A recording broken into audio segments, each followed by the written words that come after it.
Sunday afternoon mutton biryani, chicken dry, white rice, rasam அப்படின்னு ஒரு புடி பிடிச்சிட்டு நானும் என்னோடய பசங்களும் பெட்டில் படுத்து சாப்பிட்டது ஜீரணமாகாமல் உருந்துட்டு இருந்தோங்க. சம்திங் ஏதோ மிஸ் ஆகுதேன்னு சொல்லி யோசிச்சுட்டு இருக்கப்போ தான் நேற்று நான் ரசமலாய் வீட்டிலே ட்ரை பண்ணியிருந்தேன். ஆக்சுவலாக ஃபியூ மந்த்ஸாகவே ரசமலாய் கிரேவிங்ஸாக இருந்துச்சுங்க.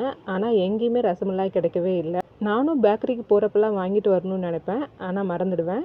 நேற்று ஓவர் கிரேவிங்ஸ் ஆகி வீட்டிலே செய்ய ஸ்டார்ட் பண்ணிட்டேங்க. ஆனால் செய்ய ஸ்டார்ட் பண்ணது என்னமோ ஆஃப்டர்நூன், செஞ்சு முடிச்சது நைட் ஆகிடுச்சுங்க. ஏன் அவ்வளோ நேரம்னு கேட்குறீங்களா?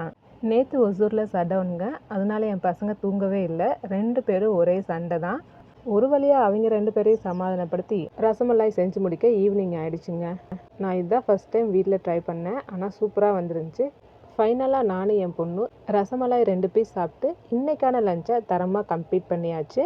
ரசமலாய் யாருக்கெல்லாம் பிடிக்குமோ அவங்க என்னோடய சேனலை சப்ஸ்கிரைப் பண்ணி, லைக் பண்ணி ரசமலாய் லவர்னு கமெண்ட் பண்ணுங்கள். பாய் ஃப்ரெண்ட்ஸ், நெக்ஸ்ட் வீடியோ பார்க்கலாம்.